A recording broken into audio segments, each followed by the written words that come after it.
how critical it is, because SMEs many times they barely have access to the market because of lack of collateral, also the limited literacy, and there are many challenges, right? And once they have access to finance and also have the opportunity to be better educated, they can actually really grow, right? But I think, I don't know if Admas want to share some light as well, but we do look at SMEs also from the angle of women-owned SMEs, that we want to foster women-owned small, actually micro and small mid-sized enterprise for all the reasons that we know. But I'll see if Admas would like to add something to it. Yeah, just maybe to say the first question that you raised really is about industrial policy sector development.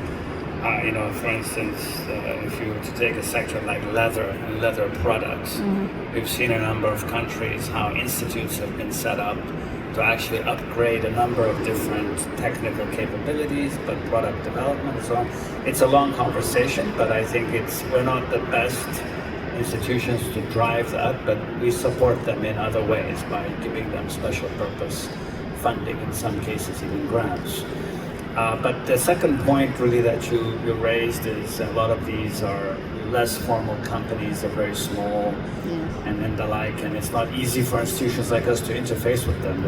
And that is why we believe very strongly in intermediaries, women-owned SMEs, as was mentioned. They're best reached sometimes by working through microfinance institutions or specialized commercial banks that actually serve those clients in local currency with very fit for purpose, business or commercial infrastructure. So, you don't need to try to be all things to all people, but you can come in and strengthen those institutions, give them capacity, even give them portfolio guarantees so that they can do even more of that. And then we're living in a world of technology, AI, that is also beginning to become very interesting, where you're finding specialized digital lenders step into the equation, and they're now using algorithms and different techniques to begin to reach SMEs that are not able to apply for formal credit in the normal way. The old styled approach where people have to go to brick and mortar branches. Many rural areas don't have branches. With digitization these days, everything has become so much more easier to do if you can enable it. And so we have some clients that are really breaking ground in terms of really availing finance in less traditional ways.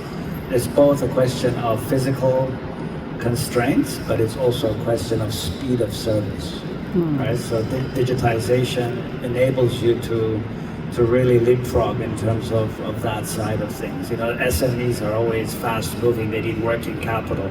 It's not a project finance. He talks 6 months for a transaction. You talk to an SME, they're telling you 6 days at most. In some cases, they want it daily. And so to be able to do that, you need to innovate. And I think the beautiful thing with technology and digitization, if you come up with platforms and you are able to build up track record, you can start looking at risk beyond an individual borrower, right? That's where the algorithms come in. So I think there's some exciting developments in the sector, and this is how technology is also working for the smaller entities.